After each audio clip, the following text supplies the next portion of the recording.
Bonjour, moi c'est Mitch.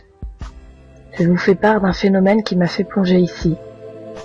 Je n'ai rien trouvé qui en parle sur le net, ni dans les livres de l'asile, ni nulle part ailleurs. Alors, j'espère que quelqu'un d'autre que moi a vécu la même chose. S'il vous plaît, une réponse, une seule. C'était il y a 2 mois déjà. Nous venions d'emménager dans notre nouvelle maison. J'ai 22 ans et mon frère Edwin a le même âge. À vrai dire, nous sommes 2 faux jumeaux, nés le même jour, mais nous ne nous ressemblons absolument pas.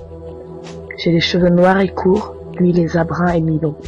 Edwin appréciait que l'on passe du temps ensemble. Il faut savoir que cela fait 10 ans que nous ne sommes pas revus, et l'idée de partager une chambre nous ravit tous les deux. La soirée a été longue.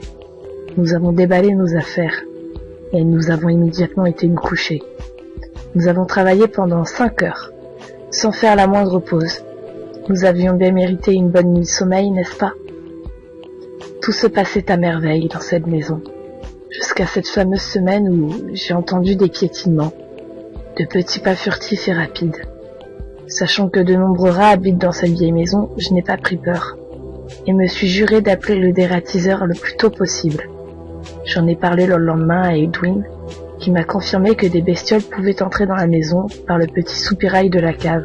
Cette nuit-là, cependant, je fus réveillé par un petit bruit sourd. Quelqu'un avait ouvert la fenêtre. J'étais sûr de l'avoir fermée. Je balayai la salle du regard et vis que Edwin dormait encore. Je ne voulais pas le réveiller. Je fermai donc la fenêtre et dormis d'un seul œil tout le reste de la nuit. Je me souviendrai toujours de cette nuit-là. J'avais à peine dormi, et je me levai d'une humeur à faire griller les chats sur le trottoir. À peine réveillé dans la cuisine, je fus accueilli d'un cri, car Edwin hurla en me voyant. Il se précipita dans la salle de bain et me rapporta un miroir. Je poussai un cri moi aussi. J'avais une large balafre sur la joue. Je n'avais aucune idée de comment c'était arrivé. Je n'avais rien fait de dangereux cette nuit et je n'avais rien fait hier soir non plus. Edwin a toujours été le plus rapide de nous deux. En quelques minutes à peine, nous étions à l'hôpital. On m'a posé une dizaine de points de suture à même la chair, sans anesthésie. Je n'ai jamais eu aussi mal de toute ma vie. À la fin, j'avais l'impression d'avoir la joue en flammes, et Edwin, prenant tout à la rigolade, ne se gênait pas pour me balancer quelques blagues durant tout le trajet jusqu'à la maison. Cette nuit-là, j'avais choisi de faire attention. Edwin me conseilla, en rigolant, de mettre du coton sur mes joues, histoire de les protéger. N'ayant plus de coton, et voulant retrouver une complicité avec mon frère, je décidai de me scotcher des éponges sur les 2 joues. Au moins, aucun risque que quelque chose m'arrive. Et pourtant, le lendemain matin, je n'arrivais même plus à me lever. J'avais une grosse douleur au niveau du ventre. Edwin me taquinait, me disant que c'était parce que j'avais pris 4 parts de gâteau d'hier. Foutu gâteau, il aura eu ma peau. Edwin releva finalement la couette pour voir ce que j'avais, car cela semblait sérieux. Alors qu'il découvrait ce qu'on m'avait fait, je le vis stupidement blêmir. J'avais un trou béant au milieu du ventre. Plusieurs minutes plus tard, j'étais à l'hôpital, où je fus rapidement anesthésié et opéré. Je me réveillai le lendemain matin. Dans ma chambre se trouvaient Edwin et le docteur. Ce dernier m'a alors regardé dans les yeux et m'a dit « Monsieur, nous ne savons pas comment ni pourquoi, mais quelqu'un vous a retiré votre rein droit. Ne paniquez pas, on peut vivre avec un seul rein. Il faudra juste appliquer quelques mesures de prudence. Vous resterez cependant quelques jours encore ici. » Je crois que ça a été l'une des plus grandes frayeurs de ma vie. On m'avait arraché un rein, en m'ouvrant à moitié le ventre, et je ne m'en étais même pas rendu compte. Rester encore une semaine ici me ferait du bien. Je me sentais en sécurité ici. Mais Edwin, il reste encore à la maison, et lui, tout seul. Et si ce qui m'avait arraché le rein revenait pour lui? Ah, n'y pensons plus. Tout se passera bien. Oui, tout. La nuit suivante, fut celle qui m'a le plus marquée.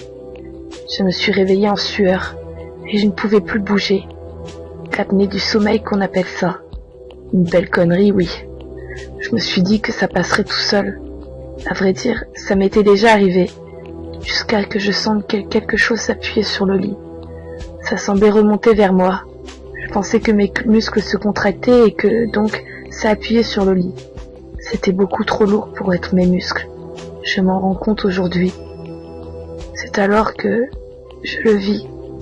Un visage qui me regardait dans les yeux. Mais ses yeux, où étaient ses yeux? 2 trous noirs lui servaient d'yeux. Quelques gouttes d'un liquide noir s'en écoulaient. Il n'avait pas de bouche non plus, juste un nez et 2 trous. J'essayais de bouger, je le jure. Je faisais ce que je pouvais, jusqu'au moment où enfin, dans un élan d'instinct de survie, mon bras se libéra de la torpeur et adressa une droite puissante à cette chose, qui disparut dans un nuage de fumée. Lorsque j'ai raconté cette expérience à l'hôpital, on s'est moqué de moi. On m'a traité de fou, et j'ai eu plusieurs réunions avec les psychologues. Mais ils n'ont rien pu conclure quant à ma santé mentale. Enfin, aujourd'hui, je vais rentrer chez moi, et je reverrai Edwin, lui seul pourra m'aider. Je m'en souviens comme si c'était hier.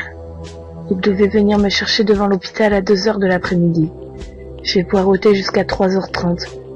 Personne n'est venu. Il m'avait donc oublié? Sans doute, oui. Il était un peu tête en l'air.